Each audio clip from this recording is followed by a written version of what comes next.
Hi hello నమస్తే welcome to auto wall updates. ఇప్పుడే Tovino Thomas గారు నటించిన నారదన్ మూవీ చూడడం జరిగింది.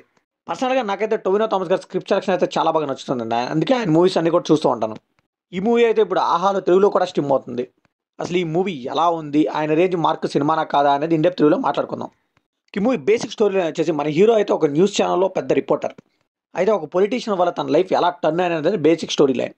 కిమ్ముల పాజిటివ్ విషయానికి వస్తే జర్నలిజంలో జర్నలిస్టులు ఫేస్ చేసే ప్రాబ్లమ్స్ కానీ ఆ ఛాలెంజెస్ని చాలా రియలిస్టిక్గా ప్రజెంట్ చేశారు. అలానే జర్నలిజం మీద ఉండే ప్యాషన్తో ఉండే ఒక రోల్ ఉంటుందండి ఈ మూవీలో. అదైతే పర్ఫెక్ట్గా యాప్ట్ అవుతుంది, వాళ్ళైతే మిస్ అవ్వద్దు. ముందుగానే చెప్పాను కదా, టొవినో థామస్ గారి స్క్రిప్ట్ సెలక్షన్ చాలా బాగుంటుంది. ఈ మూవీలో కూడా అదే రిపీట్ అయిందని చెప్పాలి. ఆయన క్యారెక్టర్ బిల్డింగ్ కానీ అండ్ అలానే చాలా వరకు నెగిటివ్ షేడ్ చూపించారు. ఒక్కో చోట అయితే మనకే అనిపిస్తుంది వీడి మనిషి అసలు మృగమా అని. సో ఆ రేంజ్లో ఆ క్యారెక్టర్ రాసుకున్నారు, ఆయన అలాగే యాక్ట్ చేశారు కూడా. సో లిటరల్లీ ఆ రేంజ్ నెగిటివ్ షేడ్ చేయడం వల్ల మనకైతే మూవీ చాలా కొత్తగా అనిపిస్తుంది. బ్యాక్గ్రౌండ్ స్కోర్ కూడా సింపుల్గా ఉన్న సీన్స్ కూడా చాలా బాగా ఎన్హాన్స్ చేసిందని చెప్పాలి. ఇంకా ఫోన్ కాల్స్ దగ్గర వచ్చే బీజిఎం కానీ అండ్ అలానే మెయిన్ అసెట్ ఈ మూవీకి క్లైమాక్స్ అండి. ఒక 20 minutes కోర్ట్ సీన్ డ్రామా ఉంటుందండి. టూ గుడ్ అని చెప్పాలి. సో అది రాసుకోవడం కానీ ఎగ్జిక్యూట్ చేయడం కానీ టూ గుడ్ అండి, చాలా బాగా చూపించారు. ఇంకా టొవినో థామస్ గారు అండి బిగ్ అసెట్ ఈ మూవీకే కాదు మలయాళ ఫిల్మ్ ఇండస్ట్రీకి అని చెప్పాలి.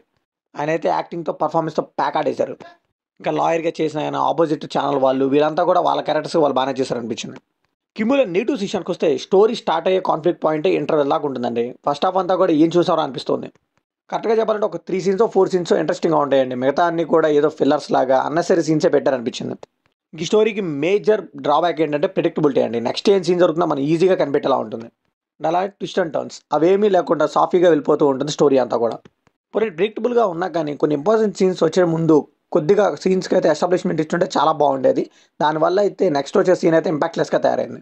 సో ఇంటర్వెల్కి కాన్ఫ్లిక్ట్ పాయింట్ని ఇంట్రడ్యూస్ చేసినా కానీ సెకండ్ హాఫ్లో కొద్దిగా హీరో ఎదిగే విధానం అయితే కొద్దిగా అయితే మనకైతే అన్యాచురల్గా అనిపించదండి. కొద్దిగా కన్విన్సింగ్గా కూడా అనిపించలేదు నాకైతే.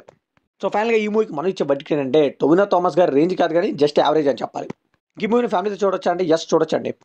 సో ఇది కంప్లీట్లీ నా ఒపీనియన్ మాత్రమే. మరి ఈ మూవీ మీకు అనిపించిన కమెంట్లో షేర్ చేసుకోండి, లైక్ చేయండి, షేర్ చేయండి, వెళ్ళే ముందు సబ్స్క్రైబ్ చేసుకోండి.